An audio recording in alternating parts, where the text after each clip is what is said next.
जो हम प्रयासरत हैं पर हम साधना की ऊंचाई पर नहीं पहुंच पा रहे, इसमें सीधे अनुभवरा इंद्रियों की गुलामी। धैर्यपूर्वक सावधान होकर श्रवण करें। इंद्रियों की गुलामी, आप अपने को ज्ञानी माने, विद्वान माने, भगत माने, महात्मा माने, वीर माने, कुछ भी, ये गुलामी छूट जाए तो अभी तुम स्वरूप में स्थित हो जाओ। ये जो हमारी 5 ज्ञान इंद्रियां हैं, आंख, कान, नाक, जिह्वा और त्वचा, नेत्रेंद्री, श्रवणेंद्री, घ्राणेंद्री, रसेंद्री और त्वगेंद्री, ये 5 विषयों, पूरी सृष्टि को इन 5 विषयों में रख दिया गया है। रूप, शब्द, गंध, रस, स्पर्श, ये 5 ज्ञान इंद्रियों के विषय हैं। आंख रूप, कान शब्द, नाक गंध, जिह्वा रस और त्वचा स्पर्श, इसी में सारे सुखों को, सारे विषयों को रख दिया गया है। जगत में ये केवल 5 ही प्रपंच का विस्तार किए हुए हैं। कोई इन 5 में फंसा है, कोई एक में फंसा है।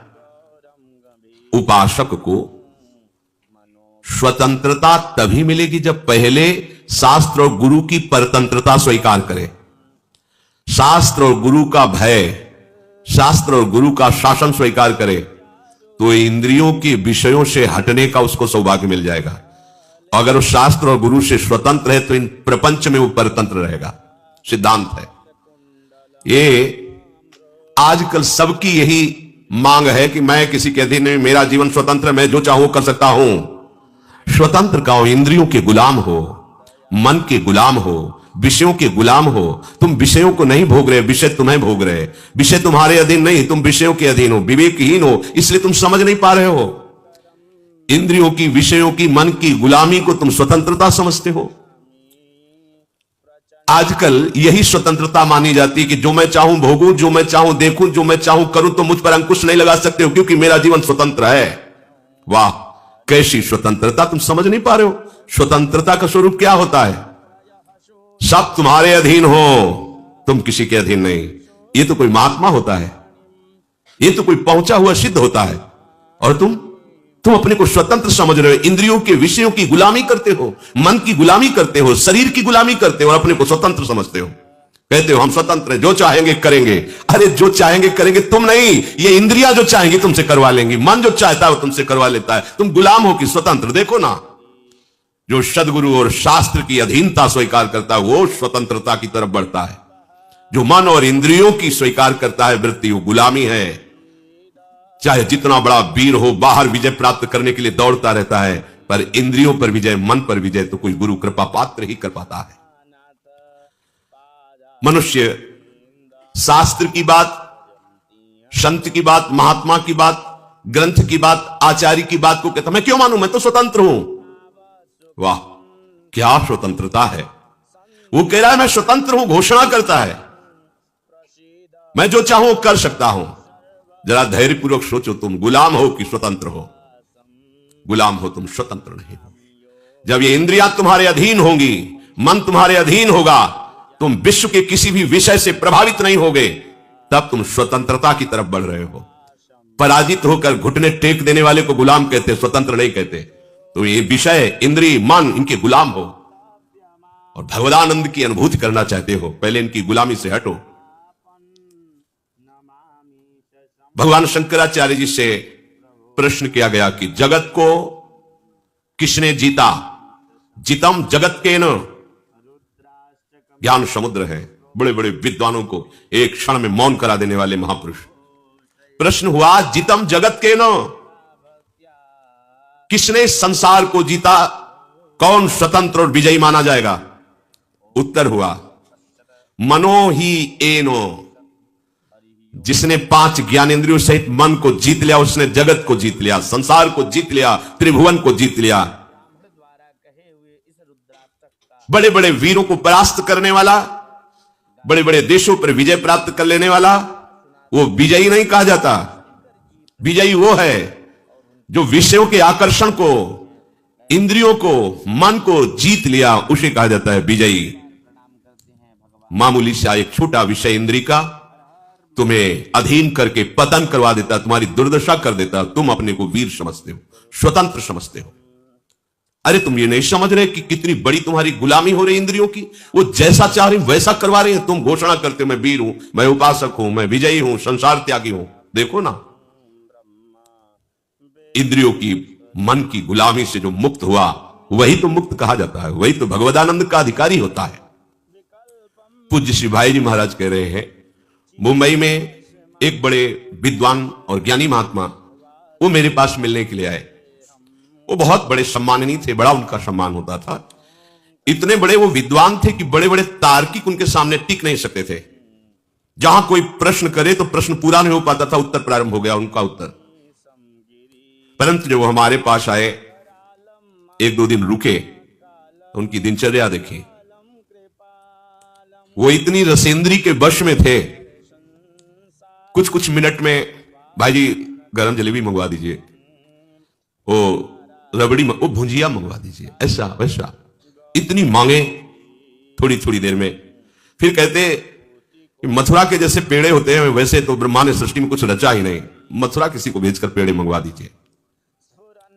एक दिन में 25-50 चीजें अलग अलग से मंगवा के पाना उनका स्वभाव था, प्रभाव था कि बड़े बड़े विद्वान तर्क में परास्त हो जाते थे और ज्ञानी थे, महात्मा वेश में थे, बड़ा सम्मान होता। हमारे एक मित्र थे नानू राम जी, उन्होंने उनको निमंत्रण दिया। महाराज की विद्वता और सम्मान देख करके जब घर ले गए तो छक गए शाम तक ही। महाराज ऐसी ऐसी मांगे, ऐसी भाई जी से कहा कि हम इनको कभी निमंत्रण नहीं देंगे, इतनी मांगे थोड़ी थोड़ी देर में, ये वो ऐसा।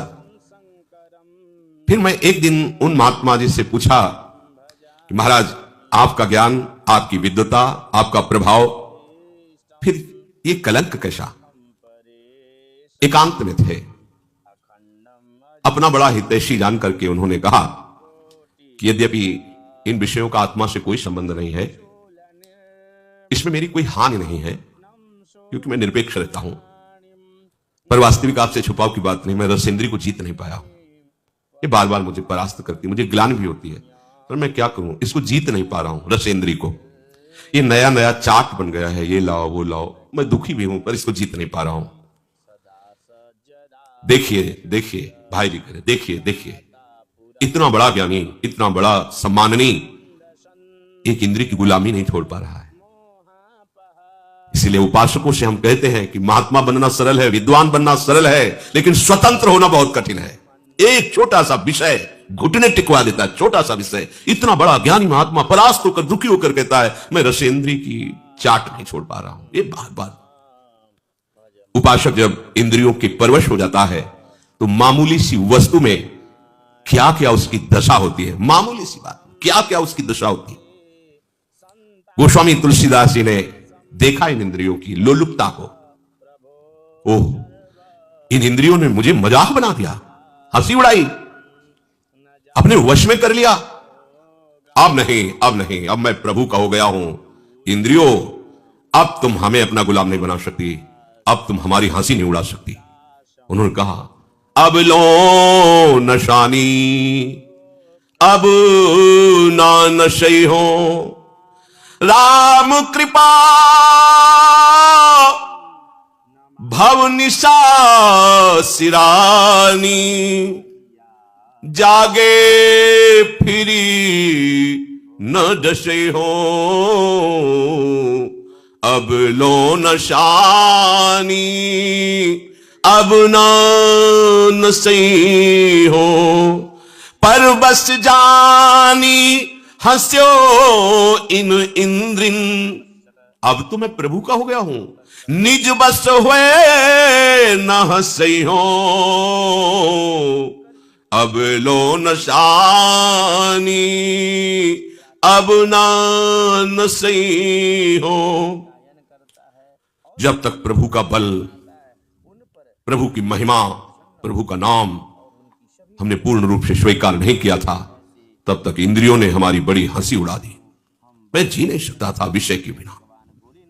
आज भगवान की कृपा से मैं जाग गया हूं, अब नहीं सोऊंगा, अब इंद्रियों की गुलामी नहीं करूंगा। जब तक मैं प्रभु को पूर्ण समर्पित नहीं था, तब तक इंद्रियों ने मुझे गुलाम बना लिया। ये प्रतिदिन मुझे नाच नचाती रही, जैसा चाहती रही। संसार हंसता रहा, आज नहीं, अब नहीं।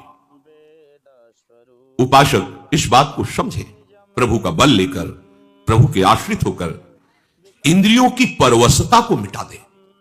देखो, यही उपासना है।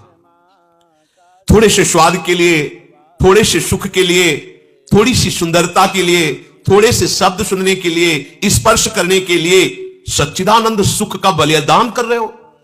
यह अवसर सच्चिदानंद सुख के लिए मिला है, क्या कर रहे हो? मणिगण पुंज ब्रजपति छाणत, हित हरिवंश कर गई कंचु, इंद्र नील मणि मनोहर श्याम सुंदर को छोड़कर कांच ग्रहण कर रहे हो। सावधान। कैसे सावधान?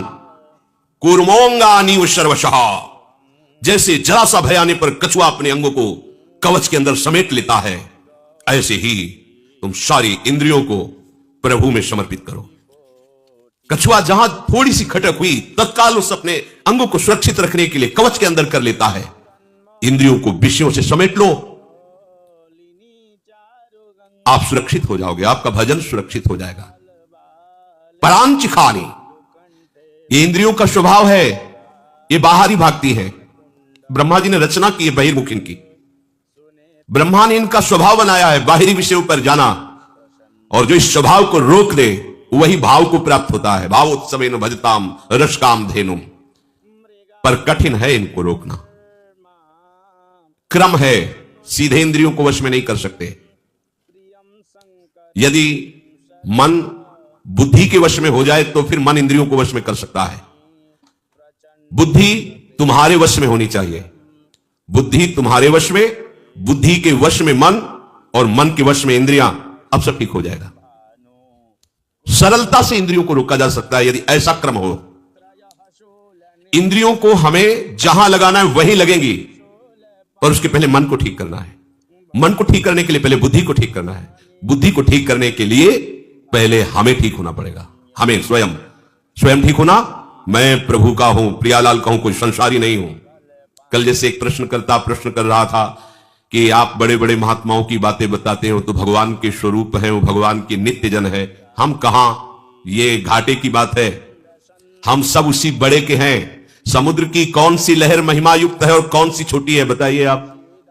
उसी आनंद समुद्र के हम सब अंश हैं, बराबर अंश हैं, बराबर। जो भगवान शंकर की आत्मा है वही तुम्हारी आत्मा है, वही एक चींटी की आत्मा है। आत्मा में कोई परिवर्तन, छोटाई बड़ाई घटाई नहीं है। ये मूढ़ता की बात छोड़ो, ये समझो कि वो बड़े कैसे हुए हैं। बड़े का संपूर्णतः आश्रय ले लिया, सबसे बड़े प्रभु हैं, और उन्होंने प्रभु के नाम का आश्रय ले लिया, रूप का आश्रय ले लिया, जगत का आश्रय छोड़ दिया, तो वो बहुत बड़े हो गए। तुम छोटे क्यों हो रहे हो? क्योंकि तुमने छोटे का आश्रय ले लिया। ये जगत के नाम रूप, जगत के विषय, भोग, अनुकूलता, प्रतिकूलता, ये सब छोटी बात है, इसलिए तुम इतने हे भाव से युक्त हो गए हो। हम कहां? नहीं नहीं, तुम उसी तत्व से स्थित हो, तुम उसी से बने हुए हो, तुम और कोई नहीं हो। पहले स्वीकार करो मैं प्रियालाल का हूं, क्योंकि बुद्धि शुद्ध करने के लिए सबसे पहले यह स्वीकृति आवश्यक है। मैं संसार का नहीं हूं, मैं रिश्ते नातों का नहीं हूं, मैं शरीर का नहीं हूं, मैं प्रियाजू का हूं, प्रियालाल का हूं। देखो, जब तक आप ये स्वीकार नहीं करोगे तब आंख को प्रपंच दिखाई देगा, कान को प्रपंच सुनाई देगा, रसेंद्री को प्रपंच का स्वाद अच्छा लगेगा। आप गुलामी नहीं छोड़ पाएंगे। पहले स्वीकृति करो। यह स्वीकृति वाणी से, फिर हृदय से, फिर चेष्टा से, स्वयं में। आप वाणी से ही चूक कर देते हो। आप प्रभु के सिवा किसी का आश्रय वाणी से भी नहीं बोलना है। हृदय से फिर स्वीकार करो। चेष्टाओं में आपके होना चाहिए प्रभु के दासत्व की स्वीकृति भरी चेष्टाएं होनी चाहिए। देखो, आंख का काम है देखना, वो देखेगी ही। कान का काम है सुनना, वो सुनेगी ही। इनको तुम फोड़ नहीं सकते हो। आंखें फोड़ लोगे तो अंदर से नेत्रेंद्रिय अपना काम करती रहेगी। क्या जिनके नेत्र नहीं है उनको आकर्षण संसार का नहीं होता क्या? ऐसा नहीं है। जिनकी श्रवणेंद्रिय नहीं है तो क्या उनको शब्द सुनाई नहीं देता? बाहर का नहीं सुनाई, अंदर को प्रपंच चल रहा है। ये आप सुधार करोगे तब होगा। इंद्रियों को तुम नष्ट नहीं कर सकते हो, बाहरी इंद्रिय के द्वारों को तुम कर, इससे होगा क्या? प्रधान बात है इंद्रियों को अंतर्मुख करना, वो होगा भगवान के आश्रय से, उनके नाम बल से। हमारे पास आंख है, कितना बढ़िया है। हम प्रभु के भक्तों के दर्शन कर सकते हैं, प्रभु के श्री विग्रह के दर्शन कर सकते हैं, गंगा यमुना के दर्शन कर सकते हैं, लताओं के दर्शन कर सकते हैं, सब में प्रभु का दर्शन कर सकते हैं, ग्रंथ पढ़ सकते हैं। आंख ने हमारा क्या बिगाड़ा है? तुम इसको जो दिखाना चाहते हो वही वो दिख रही। हमारे कान हैं भगवान के यश सुनने के लिए, भगवान का नाम कीर्तन सुनने के लिए। जरूरी तुम प्रपंच सुनो, गंदी बातें सुनो। ये सब इंद्रियां हमारी बहुत सहायक हो जाएंगी यदि आप इस सूत्र को समझ लें। आप इंद्रिय विजयी हो जाएंगे अगर ये सिद्धांत समझ लीजिए। ध्यान से समझना। देखो, घोड़े रथ में जुटे हुए हैं, रथ को खींचकर लक्ष्य पर पहुंचाना घोड़ों का ही काम है। रथ में घोड़े हैं, उनमें बहुत पावर है, ये बहुत अच्छी बात है, क्योंकि मार्ग तय करने के लिए मरे हुए घोड़े नहीं चाहिए, पावरफुल चाहिए। परंतु अच्छे मार्ग पे चलाना और बुरे मार्ग पे चलाना यह सारथी के अधीन बात है। घोड़ों को उनकी इच्छा पर छोड़ दोगे तो मार्ग से वो भटक जाएंगे। घोड़ों को सही दिशा पे चलाने के लिए लगाम होती है, लगाम के अनुसार, और लगाम होती है सारथी के हाथ में, और रथी का पूरा जीवन सारथी के हाथ में है। वो चाहे तो गड्ढे में ले जाकर के पूरा का पूरा चौपट कर दे, मरे रथी सहित। बुरा रास्ता या अच्छा रास्ता ये रथी के ऊपर होता नहीं है, ये सारथी के ऊपर होता है। सारथी को ठीक रखना है। अगर जुटे हुए घोड़ों की लगाम ढीली हो जाए और सारथी नशे में हो तो रथी का क्या होगा, विचार कर लो। क्या निर्दिष्ट मार्ग पर लगाम छोड़ने पर घोड़े चल पाएंगे? सारथी मद से मतवाला हो रहा है, क्या उसको पता है कि उसका लक्ष्य क्या है? वो भूल जाएगा क्योंकि मदिरा पिए हुए है। शास्त्रों में इंद्रियों को घोड़ों से तुलना की गई है। इंद्रियाणी हया नाहुर विषयांस्तेषु गोचरान। बहुत बलवान घोड़े इंद्रियां हैं, उनकी लगाम मन है। मन रूपी लगाम को पकड़े हुए जो सारथी है वो बुद्धि है, और इसमें जो बैठा हुआ रथी है वो जीव है, वो आत्मा है। आत्मान रथिनम विधि शरीर रथमेव तु बुद्धिम तु सारथिम विधि मनहा प्रगैहमेव च इंद्रियाणि हया नाहुर विषयांस्ते सुगोचरान। आत्मान रथिनम, जो आत्मा है वो रथी, रथ में बैठा हुआ है। विधि शरीर रथमेव तु, ये शरीर रथ है, आत्मा रथी है, बुद्धि सारथी है, मन लगाम है, इंद्रियां घोड़े हैं। ये शास्त्र कह रहा है। इसी रथ में बैठकर हमें अपने असली घर पर पहुंचना है, प्रभु के पास। ये रथ मिला है यात्रा तय करने के लिए, प्रभु के धाम में पहुंचना है। अगर ड्राइवर नशे में है तो पूरा का पूरा गाड़ी चौपट कर देगा, ऐसी जगह भिड़ा देगा, ऐसी जगह गिरा देगा, बिना लक्ष्य के चला देगा। सबसे पहली दवा करनी है रोगी ड्राइवर की, सारथी की। ये विषय रोग से ग्रसित बुद्धि जिसने निश्चय किया है कि भोगों में सुख है, नशेबाज ड्राइवर है, और बहुत जोर की मदिरा चढ़ी, उससे तुमने पूरी की पूरी रथ और अपना जीवन समर्पित कर दिया, तो नष्ट ही होने के सिवा कोई मार्ग नहीं। विषयी बुद्धि कहां गिराएगी, जाके देख लो कैसी दुर्गति हो जाती है, नष्ट कर देती है। क्या बताए, मेरी बुद्धि भ्रष्ट हो गई थी, मैंने ऐसा क्यों किया। आजीवन जेल, मरने के बाद नरक। एक घटना ने पूरे जीवन को बदल दिया। क्या हुआ? सारथी नशे में हो गया, लगाम ढीली कर दी, घोड़ों ने बलवान है, ऐसी जगह डाल दिया जाके, पश्चाताप के सिवा हाथ में कुछ नहीं रहता। अब हमें सावधान होना, बुद्धि की दवाई करनी है। तेषाम सतत युक्तानाम भजताम प्रीति पूर्वकम तो ददामि बुद्धि योगम तम। ये बुद्धि योग ऐसी औषधि आई, अब ये नशे में नहीं, अब बिल्कुल चैतन्य बैठी है। लगाम को खींचे हुए मन को अपने अधीन किए, घोड़े जाओ वहीं रुक जाएंगे, जिधर उधर मुड़ जाएंगे। सजयते हरिवंश चंद्र नामोच्चार वर्धित सदा सुबुद्धि रसिक अनन्य प्रधान सत साधु मंडली मंडनो जयति। जिसकी बुद्धि निरंतर हरिवंश नाम जपती है वो सद्बुद्धि, उस बुद्धि में प्रकाश हो जाता है। प्रभु का नाम, प्रभु की लीला, प्रभु का रूप, प्रभु का गुण, यही बुद्धि में बैठना चाहिए। ये जो भोगों में बुद्धि बैठी हुई है, जगत की पद प्रतिष्ठा में बैठी हुई है, तो भोगेश्वर प्रसक्ता नाम तयापहत चेतसाम व्यवसायत्मिका बुद्धि समाधौ न विधीयते। बहुत नशे में है ये ड्राइवर, ले जाएगा खंडक में गिरा देगा। जिसका भोगों पे महत्व है, जो ऐश्वर्य को देखकर महत्व करता है, पद प्रतिष्ठा को देखकर महत्व करता है, भ्रष्ट बुद्धि है, वो व्यभिचारिणी बुद्धि है। अपने अनन्य प्रभु को छोड़कर अन्यत्र दृष्टि रख रही हो, कभी भी समाधि को, क्षमता को प्राप्त नहीं हो सकती। ऐसी बुद्धि का त्याग करना चाहिए, अर्थात उसकी सलाह ना मान करके उसे अपनी सलाह देनी चाहिए। नाम जप करवावे, प्रभु की लीला गुण गायन करे, प्रभु के लीला गुण सुने, इससे बुद्धि निरोग होगी, स्वस्थ होगी।